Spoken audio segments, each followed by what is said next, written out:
Hi, how are you? This is Keiko.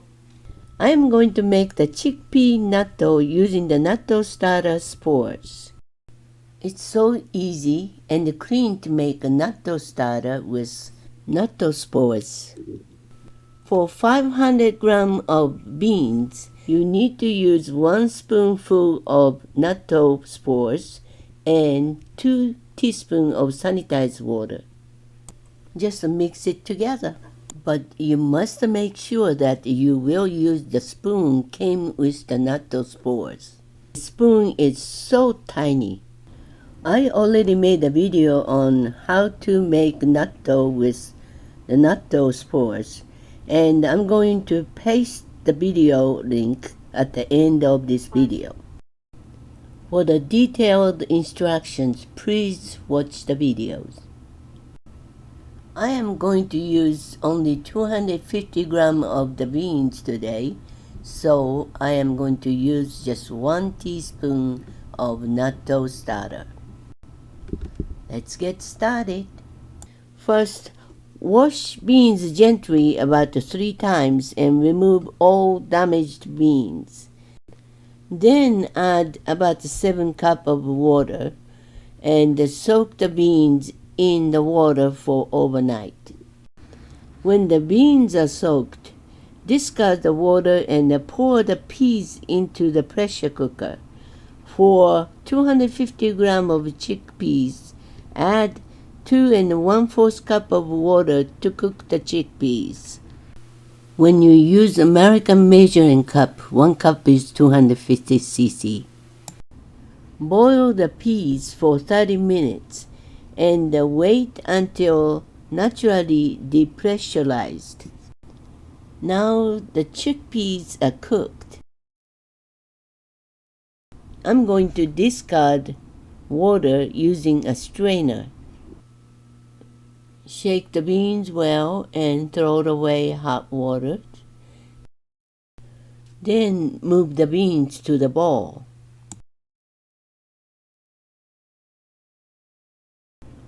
For 250 grams of the beans, I use just 1 teaspoon of natto starter.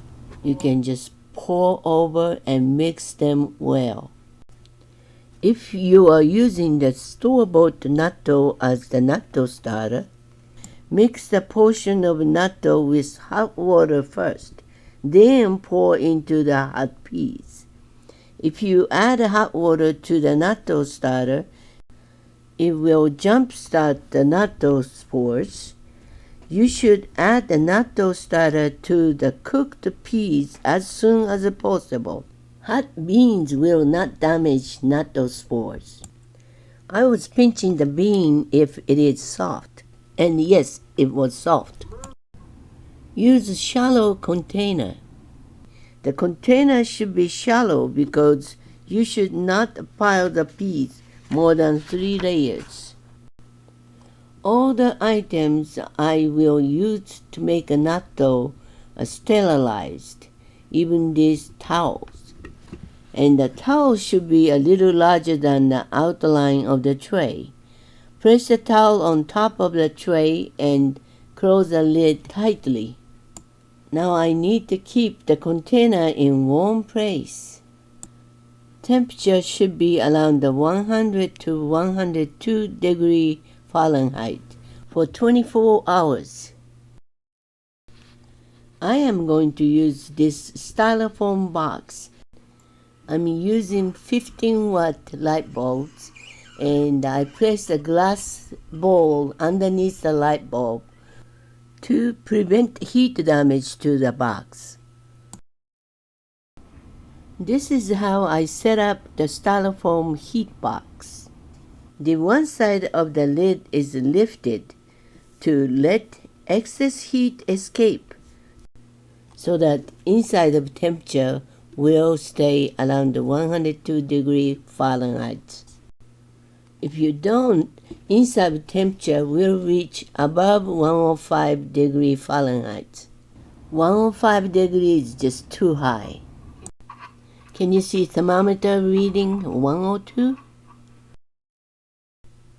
Okay, It has been 24 hours past, and this heat box worked really well.